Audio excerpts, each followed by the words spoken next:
பெண்ணிய செயற்பாட்டாளர் ஷாலின் மரியா அவர்கள் நம்முடன் இணைப்பில் இணைந்திருக்கிறார். அவரிடம் பேசலாம். வணக்கம் ஷாலின் மரியா அவர்களே. தற்போது அண்ணாமலை உலக புகழ்பெற்ற அண்ணாமலை பல்கலைக்கழகத்தில் இவ்வாறான ஒரு சம்பவம் நடைபெற்றிருக்கிறது. அதாவது ஒரு மாணவிக்கு பாலியல் தொல்லை அந்த வளாகத்தில் கொடுக்கப்பட்டிருக்கிறது. இது குறித்து நீங்க என்ன சொல்ல விரும்புறீங்க? நான் காலையில எழுந்ததுமே இந்த ஃபர்ஸ்ட் நியூஸ் அதான் பார்த்தேன். எனக்கே மனசு கொஞ்சம் கஷ்டமா இருக்கு அதை பார்க்கும்பொழுது. என்னன்னா அண்ணாமலை யூனிவர்சிட்டி, அண்ணா யூனிவர்சிட்டி இது எல்லாமே வந்து ரொம்ப சேஃபான ஒரு இடம். இப்போ நானே அண்ணா யூனிவர்சிட்டி பல விஷயம் நான் தடவை போயிருக்கேன். செக்யூரிட்டிஸ் இருப்பாங்க, சிசிடிவி கேமராஸ் இருக்கும், ரொம்ப ரொம்ப சேஃபான ஒரு இது.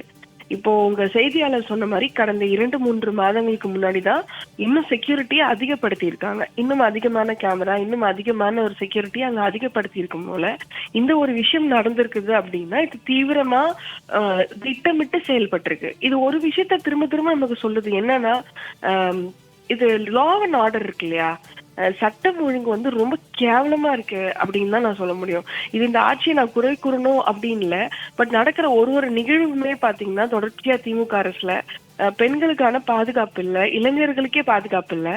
ஒரு அண்ணா யூனிவர்சிட்டி மாதிரியான ஒரு ரொம்ப ஒரு பிரசித்தி பெற்ற ஒரு பல்கலைக்கழகம், it's known for it's safety standards. அதுக்குள்ளேயே இப்படி ஒரு விஷயம் நடக்குதுன்னா இந்த ஆண்களுக்கு வந்து பயம் இல்லாம போயிடுச்சு. இப்ப ஆண்களுக்கு எப்படி பயம் இல்லாம போகும் அப்படின்னா, போலீஸ் விட்டுருவாங்க, கோர்ட் பெருசா ஒன்றும் பண்ணாது அப்படிங்கிற ஒரு சென்ஸ் ஆஃப் இம்பியூனிட்டி இருக்கும். சென்ஸ் ஆஃப் இம்பியூனிட்டின்றது தொடர்ச்சியா வழக்குகளில் ஆண்கள் விடுவிக்கப்படுவது, தொடர்ச்சியா வன்கொடுமை வழக்குகள் மோசமா கையாளப்படுகிறது, தொடர்ச்சியா காவல்துறை பெருசா எதுவுமே ஆக்ஷன் எடுக்காம இருக்கிறது, இந்த சிசிடிவி வேலை செய்யாம இருக்கிறதுன்னு ஒரு சாக்கு வைக்கிறது, இந்த மாதிரி விஷயங்களை வந்து ஆண்கள் வந்து ப்ராசஸ் பண்ணிட்டே இருக்காங்க மைண்ட்ல, டெய்லி நியூஸ்ல பாக்குறாங்க. அப்படி இருக்கும் பொழுது அவங்க வந்து இத ஒரு வாய்ப்பு கிடைக்கும் போது இந்த சட்டம் ஒழுங்கு சரியில்லாத நிலைமையை, இந்த ஒரு லெத்தார்ஜிக்கா இருக்காங்கல்ல அரசு காவல்துறை எல்லாம், அதை அவங்க பயன்படுத்திட்டு அந்த பெண்களை சூறையாடுற விஷயம் வந்து இது நடந்துகிட்டே இருக்கு. இது வந்து ரொம்ப சென்னை மாநகர்ல ஒரு கல்லூரிக்குள்ளே நடந்திருக்கு அப்படின்னா இதெல்லாம் வந்து, ஏன்னா பக்கத்துலயே பாத்தீங்கன்னா ஆளுநரோட வீடு இருக்கு இல்லையா, பக்கத்துல ஆளுநரோட வீடு இருக்கு, இந்த பக்கம் வந்து முக்கியமான இடங்கள் இருக்கு. அப்படி இருந்தே இந்த ஒரு விஷயம் நடந்திருக்கு அப்படிங்கும்பொழுது I think law minister Stalin is not doing his job properly. ஏன்னா அவர் தான் மினிஸ்டர் போலீஸ்க்கு, அவரோட வேலையே அவர் வந்து சரியா செய்யல. பெண்களுக்கு பாதுகாப்பற்ற மாநிலமா ஃபர்ஸ்ட்லாம் யூபி இப்படிலாம் சொல்லுவோம், இப்ப தமிழ்நாடு பெண்களுக்கு பாதுகாப்பற்ற ஒரு மாநிலமா ஆயிடுச்சு. இப்போ இது எத்தகைய விதத்துல இங்க வந்து நீங்க ஆக்ஷன் எடுப்பாங்கன்னு என்னால சொல்லவே முடியல. ஏன்னா இப்பவே பாதி சிசிடிவி ஒர்க் பண்ணலன்னு சொல்றாங்க. அதனால எனக்கு இது எப்படி ஆக்ஷன் எடுப்பாங்க, என்ன மாதிரி கொடுப்பாங்கன்னு தெரியல. But my heart goes out with the girl. அதுவும் அந்த பையனை வச்சுட்டே இப்படி ஒரு விஷயம் பண்ணியிருக்காங்க, பாய் ஃப்ரெண்டை வச்சுட்டே அவனை கட்டி போட்டு அந்த இடத்துல இப்படி பண்ணியிருக்காங்கன்றது ரொம்ப ரொம்ப ஒரு ட்ரமாட்டிக்கா இருக்கு. As a woman to talk about rape cases every டேல அது ரொம்ப ட்ரமாட்டிக்கா இருக்கு. டெய்லியுமே தமிழ்நாட்டுல எப்பதான் அந்த ஆண்கள் திருந்துவாங்க அப்படிங்கிற ஒரு இடம் இருக்கு இல்லையா, அது வந்து இப்ப இது பகல்ல நடந்துச்சா நைட்ல நடந்துச்சா எப்ப நடந்துச்சுன்னு தெரியல. ஆனா திட்டமிட்டு ஒரு பொண்ணை வந்து வன்புணர்வு செய்யுது அப்படிங்கிறது ஆண்களுக்கு எந்த பய உணர்வும் இந்த மாநிலத்துல இல்ல அப்படிங்கிற ஒரு இதுதான் திரும்ப திரும்ப சொல்லப்படுது. எனக்கு அதுதான் வந்து ஆண்களும் சொல்ல விருப்பப்படுறாங்க, எங்களுக்கு இங்க ஒண்ணும் நடக்காது, நாங்க தப்பு பண்ணாலும் ஒண்ணும் நடக்காது அப்படின்னு சொல்ல விருப்பப்படுறாங்கன்னு தான் தோணுது.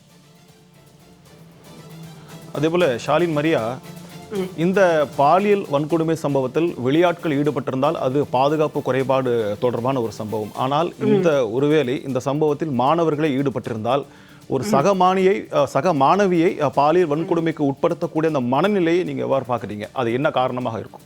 இல்ல சார், இப்போ இந்த மாதிரி யூனிவர்சிட்டிஸ்ல புல்லிங் எல்லாம் ரொம்ப நடக்குது சார். புல்லிங் நிறைய விஷயம் ஆனா வெளியில வந்து தெரிய மாட்டேங்குது. இன்னும் சொல்ல போனா கொஞ்ச நாள் முன்னாடி வேலூர் சிஎம்சிக்குள்ளேயே வந்து இந்த மாதிரி நடந்துச்சு. ஒரு பையனை வந்து நிர்வாணமாக்கி ஓடலாம் விட்டாங்க. இந்த மாதிரியான விஷயங்கள் வந்து நிறைய நடக்குது கல்லூரிகளுக்குள்ள. ஆனா வெளியில வராம பாத்துக்கிறாங்க. இதெல்லாம் அண்ணா யூனிவர்சிட்டி வெளியே வரக்கூடாது அந்த மாதிரிலாம் நிறைய பாத்துக்கிறாங்க. இப்ப என்னன்னா வெளியில இருந்து வந்து பண்றவங்களுக்கு அது கூட நம்மளுக்கு புரியுது வெளியில இருந்து வராங்கன்னு. ஆனா நீங்க சொல்றீங்கல்ல உள்ள இருந்து பண்ணக்கூடிய சாத்தியங்கள் நிறைய இருக்கு சார். அதுவும் குறிப்பா வன்புணர்வு போன்ற கேஸ்ல பாத்தீங்கன்னா உள்ள இருந்து பண்ணக்கூடிய விஷயங்கள் நிறைய இருக்கு. இப்ப பாத்தீங்கன்னா நீங்க இந்த மெடிக்கல் காலேஜ் கொல்கட்டால ஒரு பொண்ணை ரேப் பண்ணி கொலை பண்ண கேஸ் இருக்குல்ல, அந்த கேஸ்ல ஃபர்ஸ்ட் வெளியில இருந்து வந்த ஒரு ஆள்னு சொல்லி அரெஸ்ட் கூட பண்ணாங்க. அதுக்கப்புறம் பாத்தீங்கன்னா இல்ல உள்ள இருந்துதான் சில பேர் பண்ணிருக்காங்கன்னு சொல்லிட்டு அந்த டீனையே வந்து அவங்க அரெஸ்ட் பண்ணாங்க. இப்ப இந்த மாதிரி சிச்சுவேஷன்ஸ் நிறைய இருக்கு. நான் ஒரு எக்ஸாம்பிளுக்கு சொல்றேன், இதான் நடந்ததுன்னு சொல்லல. ஆனா உள்ள இருக்கக்கூடிய மாணவர்கள் மிக மிக மோசமான இந்த மாதிரியும் இருக்காங்க. இன்னும் சொல்ல போனா போதை பழக்கம் இருக்கு இல்லைங்களா, மாணவர்களிடையே அதிகமான கஞ்சா மற்றும் இந்த மெத்தமெட்டைன் டேப்லெட்ஸ் இதெல்லாம் அதிகமா பழக்கமா இருக்கு. இது வந்து தன் சக மாணவி சக பெண் அப்படி எல்லாம் பாக்குறது இல்ல சார். அந்த போதை அது வந்து அம்மா தங்கச்சி எதுவுமே பார்க்காது. அந்த போதை, அந்த போதையை போட்டுக்கொண்டா நிறைய பேர் இப்படி சுத்தும் பொழுது நான் சொல்ற வாய்ப்புகள் இருக்கு. அந்த போதையை சார்ந்து கூட இது மாதிரி குற்றங்கள் தமிழ்நாட்டுல குறிப்பா சென்னையில அதிகரிச்சுட்டே இருக்கு.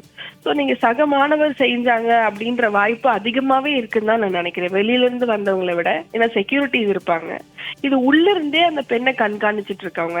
உள்ள இருந்தே எந்த ஏரியா வந்து இருட்டா இருக்கு, எங்க ஆள் நடமாட்டம் இருக்கு, எந்த நேரத்துல ஆள் வரமாட்டாங்கன்னு தெரிஞ்சு செய்யறாங்க அப்படின்னா உள்ள இருந்து செய்யக்கூடிய இது இருக்கு.